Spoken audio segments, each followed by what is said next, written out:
Summer வந்தாச்சு. What's your plan for this holiday? எங்க கிட்ட விட்டுருங்க, நாங்க பாத்துக்கிறோம். VGT Holidays.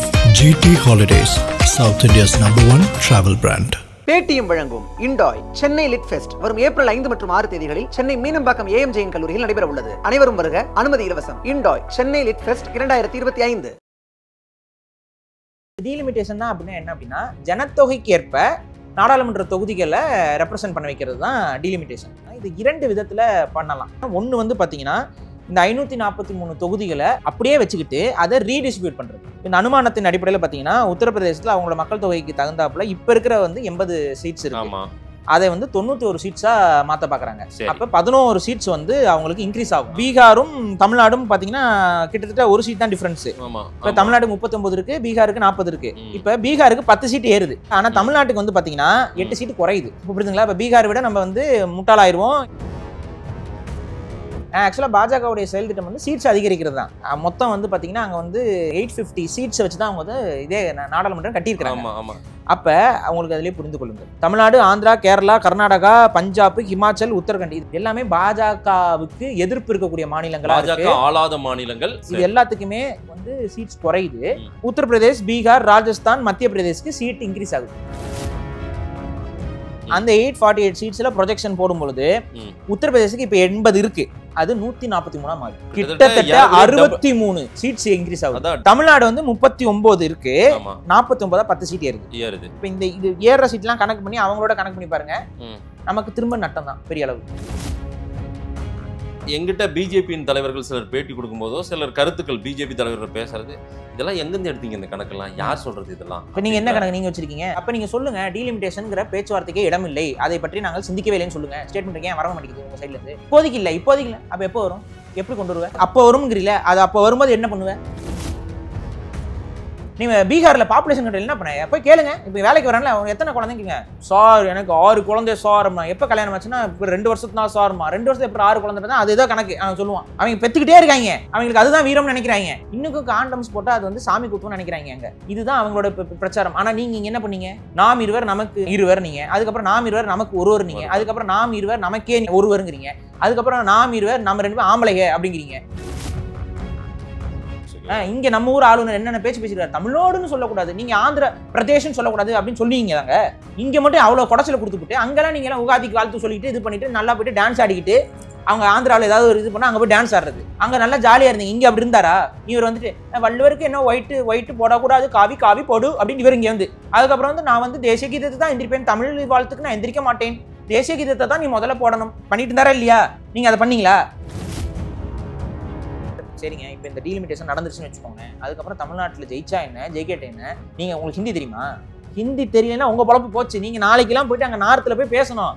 அதன் தமிழ் நேருக்கெல்லாம் சொல்ல முடியாது, அதன் ஹிந்தியில் எடுக்கும் அப்படின்னு பேசணும். நீங்க வேற ஒன்றும் இல்லை, என்ன அளவோ நீங்க போய் கத்துக்கோங்க, இவன் கத்து வச்சுக்கோங்க, அந்த டோன்லாம் பேச வச்சுக்கோங்க.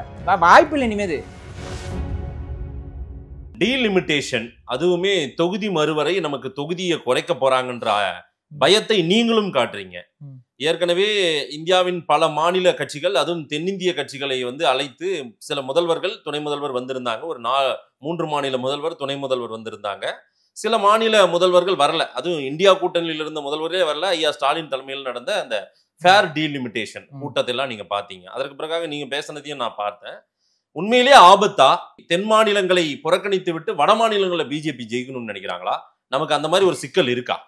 அடிப்படையில் என்ன அப்படின்னு பார்த்தீங்கன்னா, இந்த டீலிமிட்டேஷன் அப்படிங்கும் பொழுது இது 2 விதமான புரிதல் இருக்குது. தொகுதி மறுவரையறை அதுக்கான அடிப்படை என்ன அப்படின்னு பார்த்தீங்கன்னா, 1971 சென்சஸின் அடிப்படையில் 55 கோடின்னு நினைக்கிறேன் அன்றைக்கி இருந்த இந்திய ஜனத்தொகை. அதற்கு அடிப்படையில் தான் வந்து பார்த்தீங்கன்னா 543 தொகுதிகளை வந்து வரையறுக்கிறாங்க 55 கோடி மக்களுக்கு. இந்திரா காந்தி பீரியட்.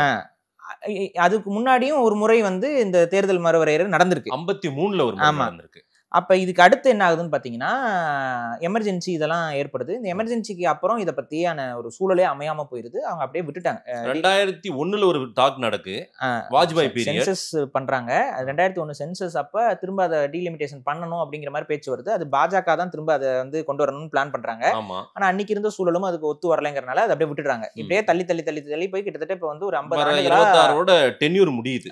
அது வந்து கட்டாயம் நம்ம வந்து இதை மாத்தி ஆகணும், இப்ப டீலிமிட்டேஷனை செஞ்சாகணும் ஆகணும்னு சொல்லிட்டு அவங்க ப்ரொபோசல்ஸை முன்வைக்கிறாங்க. அதுக்கான சரத்துக்களை பற்றி ஆய்வு செய்ய ஆரம்பிக்கிறாங்க.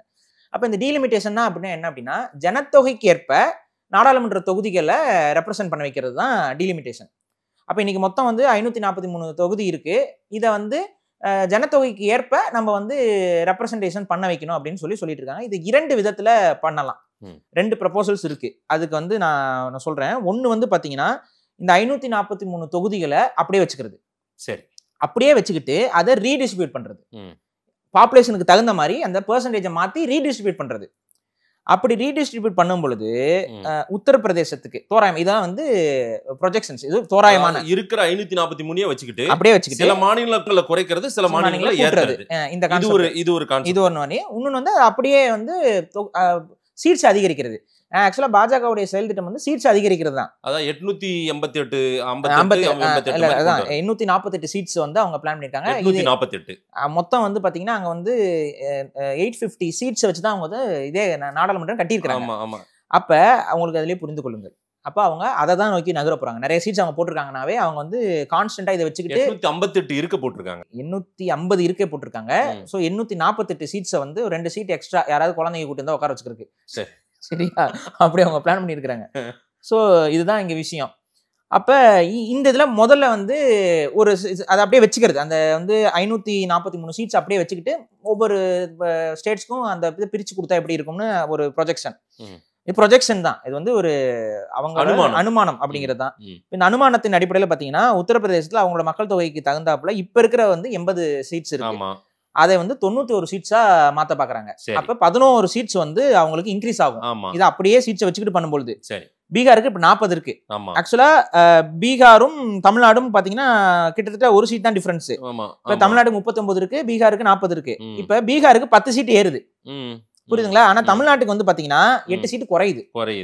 அப்ப வந்து 31 சீட் தான் நமக்கு. புரியுதுங்களா? இப்ப பீகாரை விட நம்ம வந்து முட்டாளாயிருவோம், இறங்கிடுவோம். ராஜஸ்தான் வந்து 25 இருக்கு, அவங்களுக்கு 6 சீட் ஏறும். இப்ப கேரளாக்கு வந்து பாத்தீங்கன்னா 20 இருக்கு, அவங்க வந்து 12 சீட்டா குறைச்சு -8 கேரளாக்கு. ஓகே, நீங்க பாத்துக்கோங்க. மத்திய பிரதேசத்துக்கு வந்து பாத்தீங்கன்னா 4 சீட் ஏறுது. இப்ப 29 இருக்கு, 33 சீட் அவங்க வந்து மத்திய பிரதேசத்துக்கு கொடுக்குறாங்க. இப்ப நீங்க ஹிந்தி ஸ்பீக்கிங் ஸ்டேட்ஸ் எல்லாத்துக்குமே 11, 10, 6, 4 அப்படின்னு இன்க்ரீஸ் ஆகுது. தமிழ்நாட்டுக்கு ஆந்திரா அண்ட் தெலுங்கானா கம்பைண்டா 8 சீட் குறையுது. 42 இருக்குது கம்பைண்டா. அதுல வந்து 42ல இருந்து 34 கொண்டு வந்து அவங்களுக்கு 8 சீட் குறையுது. தமிழ்நாட்டுக்கு 8 சீட் குறையுது, ஆந்திராவுக்கும் தெலுங்கானாவுக்கும் கம்பைண்டா 8 சீட் குறையுது, கேரளாவுக்கு 8 சீட் குறையுது, கர்நாடகாவுக்கு 2 சீட் குறையுது, பஞ்சாபுக்கு 1 சீட் குறையுது, ஹிமாச்சல் பிரதேசத்துக்கு 1 சீட் குறையுது, உத்தரகாண்டுக்கு 1 சீட் குறையுது. இதுல எல்லாருக்கும் அப்ப நார்த் ஈஸ்டுக்கு வந்து 11 இருக்குது. அது அப்படியே தான். இதெல்லாம் 543 இருக்கிறத வச்சுக்கிட்டே நம்மளோட ஜனத்தொகைக்கு தகுந்த மாதிரி அதை ரீடிஸ்ட்ரிபியூட் பகிர்ந்து கொடுத்தா, இருக்கிறத வைத்துக்கொண்டு பகிர்ந்து கொடுத்தா நமக்கு தான் குறையுது. இப்ப நீங்க கவனிச்சீங்கன்னா தமிழ்நாடு, ஆந்திரா, கேரளா, கர்நாடகா, பஞ்சாப், ஹிமாச்சல், உத்தரகாண்ட் இது எல்லாத்துலயுமே யாரு பாருங்க, எல்லாமே பாஜகவுக்கு எதிர்ப்பு இருக்கக்கூடிய மாநிலங்களா இருக்கு. ஆளாத மாநிலங்கள், ஒரு கணிசமா ஸ்ட்ரென்த்தா இல்லாத ஒரு எதிர்ப்பு ஓரளவுக்கு கணிசமாக இருக்கக்கூடிய மாநிலங்கள். இது எல்லாத்துக்குமே வந்து சீட்ஸ் குறையுது. உத்தரப்பிரதேஷ், பீகார், ராஜஸ்தான், மத்திய பிரதேஷ்க்கு சீட் இன்க்ரீஸ் ஆகுது. இல்ல அப்படின்னா இப்ப இன்க்ரீஸ் பண்றது வச்சுப்போமே 850. இப்ப இது வந்து நமக்கு எவ்வளவு பின்னாடி இன்க்ரீஸ் ஆகுற மாதிரி இப்ப எல்லாருக்குமே இன்க்ரீஸ் ஆகுறது அப்படின்னு பாத்தீங்கன்னா 848 சீட்ஸ் வந்து மொத்தமா பிளான் ஆகுது. அந்த 848 சீட்ஸ்ல ப்ரொஜெக்ஷன் போடும் பொழுது உத்தரப்பிரதேசத்துக்கு இப்ப 80 இருக்கு, அது 143 மாறுது. கிட்டத்தட்ட 63 சீட்ஸ் இன்க்ரீஸ் ஆகுது. அதான் டபுள் டிஜிட் தொடுது. புரியுதுங்களா? பீகாருக்கு வந்து இப்ப 40 இருக்குது, 79 மாறுது, 39 சீட் ஏறுது. ஓகே, ராஜஸ்தான் வந்து 25 இருக்கு, 50 மாறுது. சோ 25 சீட் ஏறுது. அதான் டபுள். மத்திய பிரதேசுக்கும் 29 52 மாறுது. சோ 23 சீட்ஸ் ஏறுது. ஒரு பக்கம் வந்திருக்கு. தமிழ்நாடு வந்து 39 இருக்கு, 49 10 சீட் ஏறுது. ஆந்திராக்கு வந்து 12 சீட் ஏறுது. கேரளாக்கு ஏறல, 20 அப்படியேதான் இருக்குது. கர்நாடகாவுக்கு 13 சீட்டு, பஞ்சாபுக்கு 5 சீட்டு, உத்தரகாண்டுக்கு 2 சீட்டு. இப்ப இந்த இது ஏற சீட் எல்லாம் கணக்கு பண்ணி அவங்களோட கணக்கு பண்ணி பாருங்க, நமக்கு திரும்ப நட்டம் தான் பெரிய அளவு. அதுவும் நமக்கு பெரிய அளவு நட்டம் இல்ல. எங்கிட்ட பிஜேபியின் தலைவர்கள் சிலர் பேட்டி கொடுக்கும் போதோ சிலர் கருத்துக்கள் பிஜேபி தலைவர்கள் பேசுறது, இதெல்லாம் எங்கிருந்து எடுத்தீங்க இந்த கணக்கெல்லாம், யார் சொல்றது இதெல்லாம்? நீங்க என்ன கணக்கு நீங்க வச்சிருக்கீங்க? அவங்ககிட்ட கேட்கணும். நீ ஏத்த போறேங்கறீல, என்ன கணக்கு நீ வச்சிருக்க? முதல்ல நாங்க இப்படி ஒரு ப்ரொபோசலே பண்ணலையே. பார்லிமெண்ட்ல பேசாத ஒண்ணதை வச்சுக்கிட்டு டீலிமிட்டேஷன், ஐயோ மாடு வரப்போகுது எனக்கு பால கொடு அப்படின்ற மாதிரி டீலிமிட்டேஷன் பேச்சுவார்த்தை இல்லாமல் இல்ல. உங்களோட செயல் திட்டத்துல அது இருக்குது. அத பத்தியான விவாதங்கள் வருது. டீலிமிட்டேட் பண்ணணும்ங்கறீங்க நீங்க. இப்ப இல்லைன்னு சொல்ல போறீங்களா? அப்ப நீங்க சொல்லுங்க, டீலிமிட்டேஷன்ங்கிற பேச்சுவார்த்தைக்கே இடம் இல்லை, அதை பற்றி நாங்கள் சிந்திக்கவே இல்லைன்னு சொல்லுங்க. ஸ்டேட்மெண்ட் ஏன் வர மாட்டேங்குது உங்க சைட்ல இருந்து? இப்போதைக்கு இல்ல. அப்ப எப்போ வரும்? எப்படி கொண்டு வருவ? அப்ப வரும்ங்கறீல, அது அப்ப வரும்போது என்ன பண்ணுவ? பாப்புலேஷன் வைஸ் நீ எப்படி செய்யலாம்? முதல்ல இப்ப பாப்புலேஷன் வைஸ் செய்யலாம், எப்படி செய்யறது நான் கேக்குறேன். ஒரே ஒரு கேள்வி. அப்ப நீ என்ன பண்ணிருக்கணும்னா, பாப்புலேஷன் வைஸ் தான் செய்ய போறேன் அப்படின்னா நீ பாப்புலேஷன் கண்ட்ரோல் என்கிட்ட பண்ணிருக்க கூடாது. நீ அங்க பண்ணியா? உத்தரப்பிரதேச நீ பாப்புலேஷன் கண்ட்ரோல் என்ன பண்ண? நீ பீகார்ல பாப்புலேஷன் கண்ட்ரோல் என்ன பண்ண? போய் கேளுங்க. இப்ப வேலைக்கு வரான்ல, எத்தனை குழந்தைங்க? சார் எனக்கு 6 குழந்தை சார். எப்ப கல்யாணம் ஆச்சுன்னா 2 வருஷத்துக்கு தான் சார்மா. 2 வருஷத்துக்கு எப்படி 6 குழந்தை பார்த்தா அது ஏதோ கணக்கு அவன் சொல்லுவான். அந்த மாதிரி அவங்க பெத்துக்கிட்டு இருக்காங்க. அவங்க பெத்துக்கிட்டே இருக்காங்க. அவங்களுக்கு அதுதான் வீரம்னு நினைக்கிறாங்க. இன்னும் காண்டம்ஸ் போட்டா அது வந்து சாமி குத்தும்னு நினைக்கிறாங்க அங்க நார்த்ல. இதுதான் அவங்களோட பிரச்சாரம். ஆனா நீங்க இங்க என்ன பண்ணீங்க? நாம் இருவர் நமக்கு இருவர் நீங்க, அதுக்கப்புறம் நாம் இருவர் நமக்கு ஒருவர் நீங்க, அதுக்கப்புறம் நாம் இருவர் நமக்கே இருவருங்கிறீங்க, ஒருவருங்கிறீங்க, அதுக்கப்புறம் நாம் இருவர் நம்ம 2 பேரும் ஆம்பளைங்க அப்படிங்கிறீங்க. இல்லைங்கிறீங்களா? நம்மளோட முதலமைச்சரே ஒரு முறை வந்து கேட்கல, அவருடைய ஒரு ஆம்பளை வந்து எந்திரிச்சு என்னுடைய மாட்டை காணோம்னு சொல்லி இது பண்ணுவாரு. அவருடைய கணவரை காணவில்லைன்னு ஆம்பளை படிச்சுட்டு இருக்காப்புல. அவருடைய கணவரை காணவில்லை, கண்டிப்பாக உங்கள் கணவரை ஆம்பளை கிட்ட சொல்றாரு. இதுதான் தமிழ்நாடு இன்னைக்கு. இப்ப நீங்க பாருங்க, இந்த வானவில் இந்த கொடிகளுக்குலாம் வந்து பாத்தீங்கன்னா திமுகவுடைய அமைச்சர்கள்லாம் போயிட்டு திறந்து வைக்கிறாங்க. அதுக்கப்புறம் வந்துட்டு திமுகவுடைய இன்னைக்கு முடிசூடா இளவரசராக இருக்கக்கூடிய துணை முதல்வரோட மனைவி போய் அந்த கொடி ஆட்டி விடுறாங்க. இனப்பெருக்கத்தை குறைக்கிறதுக்கு என்னென்ன வழியெல்லாம் இருக்கோ அத்தனை வழியிலையும் நீங்க இங்க வேலை பண்ணிட்டு இருக்கீங்க. இது ஏதாவது நடக்குதா நார்த்ல? ஆனா அவ்வளவு குழந்தை பெத்து போட்டுக்கிட்டு அவன் இன்னைக்கு பாப்புலேஷன்ல டபுளா ட்ரிபிளா ஏறிட்டான். இன்னைக்கு இந்தியாவிலேயே குழந்தை பெற்றுக்கொள்ளக்கூடிய விகிதம் யாருக்கு கம்மி தெரியுமா? தமிழ்நாடு தான். அந்த இப்ப சமீபத்துல ஏன் அந்த அளவுக்கு மோசமா போயிருக்கு? ஏன் அந்த அளவுக்கு நம்ம கிட்ட அவேர்னஸ் ஓவரா கொண்டு வந்து கொஞ்சம் பாமர மக்கள் வராங்கன்னு வைங்க, 2வது குழந்தைக்கு அடுத்து ஏதாவது குழந்தை பிறக்கிற மாதிரி போனா அவங்கள வந்து அசிங்கமா பேசுறாங்கிறாங்க நிறைய பேர். ஏன் அவங்களால அடக்கி இருக்க முடியாதா? ஏன் அவங்களுக்கு இன்னும் இன்னும் இது இருக்கா? இப்படிலாம் பேசுறாங்க, கம்ப்ளைண்ட் இருக்குது. குழந்தைய பெத்து கொடுக்க வேண்டியதான் அவன் வேலை. அவனுக்கு ஆண்மை இருக்குது, அவன் ஆண்மையை அடக்கி கொள்ள முடியாதான்னா நீ பேசக்கூடாது. பேசிக்கிட்டு இருக்கிறாங்க இன்னைக்கு நிறைய பேர், கம்ப்ளைண்ட் ஆகிட்டு இருக்கு. இதெல்லாம் பார்த்துக்கிட்டு தான் இருக்கிறோம். அதுக்கப்புறம் இந்த அரிசி கொடுக்குறேன், இதை கொடுக்குறேன், அதை கொடுக்குறேன், எந்தெந்த கருமத்தையோ கொண்டு வந்து எங்கிட்ட திணிக்கிறீங்க. இனப்பெருக்கத்துல நம்ம குறைஞ்சிக்கிட்டே போயிட்டு இருக்கிறோம். அது இல்லாம மது கடைகள், இது ஒரு பெரிய டிராபேக். மதுவால பாதிக்கப்படக்கூடிய ஆண்களுக்கு ஆண்மை குறையும், ப்ரொடக்ஷன் ரேட் குறைஞ்சிட்டு தான் இருக்கும். விந்தனோட இது எல்லாம் குறையும், வீரியம் குறையும். ஆட்டோமேட்டிக்கா பெண்கள் குடிக்க ஆரம்பிச்சாங்கன்னா, அவங்க பெண்கள் கர்ப்ப காலகட்டத்துல மது குடிக்கிறாங்கன்னா கர்ப்பம் கலைஞ்சிரும். உங்களுக்கு தெரியும்ல, ஆல்கஹால் வந்து கர்ப்ப காலகட்டத்துல பெண்கள் குடிச்சாங்கன்னா கர்ப்பம் கலைஞ்சிரும். ஸோ இந்த மாதிரியான முறைகேடு ஆண்களும் பெண்களும் வந்து யார் வேணாலும் மது வாங்கலாம் பண்ணலாம்னு இந்த மாதிரி இது பண்ணிட்டு இருக்கிற இந்த இதுல வந்து இனப்பெருக்கமே குறைஞ்சிச்சு. தமிழர்களோட இனப்பெருக்கம் குறைஞ்சிக்கிட்டே இருக்கு. இது போக வட இந்திய குடியேற்றம் வேற இங்க. இப்ப இன்னைக்கு ஒரு செய்தி நான் பாக்குறேங்க, வானிலை அறிக்கை இருக்குல்ல, அதுல ஹிந்திலையும் சொல்லணுமா இல்ல தமிழ்நாட்டுல? எதுக்கு இந்த இது வானிலை அறிக்கை ஹிந்தில ஏன் தமிழ்நாட்டுல சொல்லணும்? இங்கிலீஷ்ல சொல்றோம், நீ இங்கிலீஷை படிக்க வை, இங்கிலீஷ் கத்துக்கிட்டு அனுப்பு. இல்ல அந்த வெப்சைட்ஸ்ல ஹிந்தின்னு ஒரு இது கொண்டு வந்திருக்காங்க. ஏன் கேக்குற? இப்ப நம்ம ஆளுங்க தான் அங்க இருக்காங்க நார்த்ல, தமிழ்ல சொல்லுவியா? இது ஒரு மறைமுக திணிப்பு தான். ஆமா, மறைமுக என்ன வெளிப்படையா தானங்க திணிக்கிறாங்க. இதுக்கு மேல என்னங்க மறைமுகமா திணிக்கிறது? வெளிப்படையா திணிக்கிறாங்க. ஹிந்தில நாங்க சொல்லுவோம், எதுக்கு சொல்ற? அப்ப இது திணிப்பு இல்ல. டீலிமிட்டேஷனை பற்றியான எண்ணப்பாடு எங்களுக்கு இல்லாத போது, நாடாளுமன்றத்துல பேசாத போது இதை கொண்டு வந்து நீங்க அரசியலுக்காக கொண்டு வரீங்க. நான் கேக்குறேன், டீலிமிட்டேஷன்ங்கிற சரத்தையே நாங்க எடுத்துறோம்னு சொல்லுங்க. இனி அது சாத்தியம் இல்ல.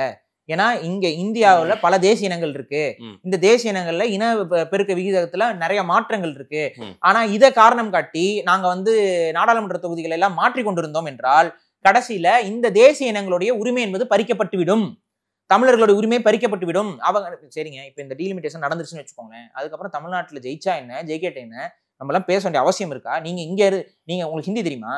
எனக்கு ஹிந்தி தெரியலன்னா உங்க பொழப்பு போச்சு. நீங்க நாளைக்கு எல்லாம் போயிட்டு அங்க நார்த்ல போய் பேசணும், ஆப்கே நாம் ஹே அப்படின்னு நீங்க போய் பேசணும். அதன் தமிழ் நேயர்கள்லாம் சொல்ல முடியாது, அதன் ஹிந்தில எடுக்கு அப்படின்னு பேசணும். நீங்க வேற ஒண்ணும் இல்ல, அது நேயருக்குன்னு கூட அதெல்லாம் எனக்கு தெரியல. என்ன அளவோ நீங்க போய் கத்துக்கோங்க, இவன் கத்து வச்சுக்கோங்க, அந்த டோன்லாம் பேச வச்சுக்கோங்க. வாய்ப்பு இல்லை இனிமேது. அதான் வந்துருச்சு பாருங்க. கிளைமேட் இதை சொல்றதுக்கு ஹிந்தி கட்டாயம்ட்டாங்க, நாளை பின்ன விவாதங்களை சொல்றதுக்கும் ஹிந்தி கட்டாயம் சொல்லிட்டாங்கன்னா என்ன பண்ணுவீங்க? எல்லாரும் பொழப்புலையும் மண்ணள்ளி போட்டுட்டாங்க, முடிஞ்சு வச்சு. இதுதான் நடக்குது. அப்ப இங்க நீங்க வந்து இருமொழி கொள்கை வேணும் அப்படின்னு நீங்க சொல்லிட்டு இருக்கிறோம். இப்ப இதெல்லாம் நம்மளுடைய அரசியல் உரிமை. இதை எப்படி அழுத்தம் கொடுக்க முடியுது நம்மளால? இப்போ 40 சீட் இருக்குது நமக்கு, தமிழ் பேசக்கூடியவங்க 40 சீட் இருக்கு, பாண்டிச்சேரி இன்க்ளூட் பண்ணி 40 சீட் இருக்குங்கிற அந்த ஒரு இதுல தான் நம்ம பேசிட்டு இருக்கோம். இப்ப அது இல்லைன்னா சோ டீலிமிட்டேஷன் ஆபத்து நமக்கு இருக்கும், கட்டாயம் இருக்கும். ரொம்ப பெரிய ஆபத்து. இது வந்து வாய்ப்பு கொடுக்கவே கூடாது அப்படிங்கிற இடத்துல நிக்கணும். ஸ்டாலின் அவர்கள் போயிட்டு ஒரு கூட்டம்லாம் கூட்டுறாப்புல, ஒரு இதெல்லாம் பண்றாப்புல பண்ணட்டும், அது வரவேற்கத்தக்கதான். அதெல்லாம் நான் வந்து மாற்று கருத்துல இல்ல. அவங்க தான் அந்த முன்னெடுப்பை சீக்கிரம் எடுத்துட்டாங்க. அந்த முன்னெடுப்பை எடுக்கணும். ஸ்டாலின் அவர்கள் மட்டும் இல்ல, இங்க நாம் தமிழரும் அதை பற்றி பேசணும், அதை பற்றி அதிமுகவும் பேசணும். அதிமுகவும் போய் சொல்லிட்டு வந்திருக்காங்க, அது வந்து டீலிமிட்டேஷன் பண்ணக்கூடாதுன்னு சொல்லிட்டு வந்திருக்காங்க. ஆனா யார்கிட்ட போய் சொல்றீங்க? அவங்களுக்கு பயன் தர மாதிரி ஒரு விஷயத்த அவங்கள போய் அவங்க ஏன் செய்யாம இருக்க போறாங்க? சரி, நீங்க இன்னைக்கு சொல்றீங்களா அதிமுக தலைமையில் கூட்டணி, நீங்க அதுக்கப்புறம் அதிமுக தலைமை, அதிமுக யார் நீ அப்படின்னு கேட்டு போயிருவாங்க. இன்னைக்கு இந்தியாவுல 3வது பெரிய கட்சியா இருந்ததுங்க அதிமுக ஒரு காலத்துல. ஆமா. ஆனா இன்னைக்கு அதிமுகவை எந்த அளவுக்கு அவங்க கொண்டு வந்துட்டாங்கன்னு பாருங்க. சரி, இதெல்லாம் நீங்க புரிஞ்சுக்கணும். இந்த டீலிமிட்டேஷன் நமக்கு பெரிய ஆபத்து. அதை ஒருமித்த குரலாகத்தான் எல்லாரும் எதிர்க்கணும். இந்த நேரத்துல டீலிமிட்டேஷனை பத்தி பேசும்போது பாஜகவுடையவங்களாம் வந்துட்டு பேசுறாங்க. வந்துட்டு என்ன சொல்றாங்கன்னு பாத்தீங்கன்னா, வந்து இவ்வளவு நாள் வந்து தமிழர்கள் அடிபட்டார்கள், ஆந்திராவில் வந்து பாலாறும் தேனாரும், பாலாறு வந்ததே கிடையாது, இப்ப வந்து ஆந்திராவுக்கு இவங்க தான் ஆளுநர், அப்ப அவங்க கொடுக்க மாட்டேன்னு சொல்லும்போது நீங்க ஏதாவது பேசுனீங்களா? இங்க நம்ம ஊர் ஆளுநர் என்னென்ன பேசிருக்காரு, தமிழ்நாடுன்னு சொல்லக்கூடாது, நீங்க ஆந்திர பிரதேசம் சொல்லக்கூடாது அப்படின்னு சொல்லுவீங்க தாங்க. இங்க மட்டும் அவ்வளவு குடைச்சல கொடுத்துட்டு அங்கெல்லாம் நீங்க எல்லாம் உகாதிக்கு வாழ்த்து சொல்லிட்டு இது பண்ணிட்டு நல்லா போயிட்டு டான்ஸ் ஆடிக்கிட்டு, அவங்க ஆந்திராவில் ஏதாவது ஒரு இது பண்ணா அங்க போய் டான்ஸ் ஆடுறது, அங்க நல்லா ஜாலியா இருந்தீங்க. இங்க அப்படி இருந்தாரா? இவர் வந்துட்டு வள்ளுவருக்கு என்ன ஒயிட்டு போடக்கூடாது, காவி காவி போடு அப்படின்னு இவர் இங்க வந்து, அதுக்கப்புறம் வந்து நான் வந்து தேசிய கீதத்தை தான் எந்திரிப்பேன், தமிழ் வாழ்த்துக்கு நான் எந்திரிக்க மாட்டேன், தேசிய கீதத்தை தான் நீ முதல்ல போடணும் பண்ணிட்டு இருந்தாரா இல்லையா? நீங்க அதை பண்ணீங்களா? அங்க உங்களால அதை செய்ய முடிஞ்சுதா? அப்புறம் என்ன இங்க பேச்சு? சரி, ஆந்திராவில அந்த அவங்க இருந்தது, அதான் சரி தெலுங்கானா, ஓகே, எல்லாம் தெலுங்கு பேசக்கூடியதானே. சரி, இந்த வேலையெல்லாம் பண்ணிட்டு இருந்தாங்கல்ல, அப்ப என்ன நீங்க பண்ணிட்டு இருந்தீங்க? நீங்களும் தான் ஆளுநர், உங்களையும் தான் ஆளுநர்னு சொல்லி நாங்களே பெருமையா பரவாயில்ல ஒரு தமிழச்சி போய் ஆளுநரா உட்காந்துருக்காங்கன்னு சொன்னோம். நீங்க அங்க என்ன பண்ணீங்க? இங்க வந்து கோவப்படுறாங்க, வந்துட்டு இவ்வளவு நாளா பாலாறுல இருந்து தண்ணி கொடுக்க மாட்டேன்னு சொன்னாங்க, ஆனா அவங்களுக்கோட இவங்க போய் உட்கார்றாங்களாம். தண்ணி கொடுக்க மாட்டேன்னு சொல்லி நீங்க என்ன பண்ணிட்டு இருந்தீங்க? புடிங்க கொடுத்துருக்கும்ல, டேம் உடைச்சு தண்ணி திறந்து விட்டீங்களா? அப்படி திறந்து விட்டுருந்தீங்கன்னா நாங்களே பாராட்டி இருப்போமே. சரி, பாராட்டி இருப்போம்ல. இப்ப கரிகாலன் வந்து கல்லணை கட்டினா, கரிகாலன் போய் அங்க போய் அந்த மதக உடைச்சு அந்த தண்ணியை காவிரி கொண்டு வந்தாங்க மாதிரி, கரிகாலனுக்கு அடுத்து பாடப்பட்ட ஆள் நீங்களா தானே இருப்பீங்க. பாலாறு தந்த தமிழிசைன்னு சொல்லிருப்போமா? டீலிமிட்டேஷனுக்கு எல்லாரும் ஒண்ணு சேர்ந்து நிக்கணும்ன்றீங்க. பாஜக இங்க தமிழ் இனத்திற்கு விரோதமான செயல்களை தான் செய்யும். காங்கிரஸும் தமிழ் இது இன்னொன்னு, காங்கிரஸும் இது பிளஸ் பாயிண்டா தான் போய் நிற்கும் டீலிமிட்டேஷன் தான். புரியுதுங்களா? ஏன்னா மாநில கட்சிகள் எல்லாம் சிவகுமார் வந்திருந்தாரு, செல்வ பெருந்தகை வரவேற்றாரு. இப்போதைக்கு அவங்க வராங்க. பட் இந்த லாங் டேர்ம் பெனிஃபிட்னு பாத்தீங்கன்னா, மதவாதத்தை நகர்த்தி விட்டுட்டு நீங்க பாத்தீங்கன்னா, காங்கிரஸ்க்கு அது ஹிந்துத்துவா பெல்ட்டுக்கு அது கரெக்ட், அவங்களோட தேசிய கட்சிக்கு அது ஓகே. ஆனா நமக்கு தான் இப்ப மாநில கட்சிகளுக்கு தான் இது பெரிய இருட்டடிப்பு. உஷாரா இருக்கணும், நம்ம ரொம்ப உஷாரா இருக்கணும், இதுக்கு அனுமதிக்கவே கூடாது. அப்ப இது ஒரு பெரிய ஆபத்து வந்துகிட்டு இருக்கு. இந்த நேரத்துல போயிட்டு நான் அதிமுக வந்து போயிட்டு பாஜக கூட்டணி வைக்கிறேன்னா முடிஞ்சு போயிருங்க சோழி. அதை தான் நான் திரும்ப திரும்ப சொல்றேன். புரிய வேண்டியவங்களுக்கு புரியட்டும். நிறைய விஷயங்கள் பேசிருக்கீங்க. நன்றி பாரி. நன்றி.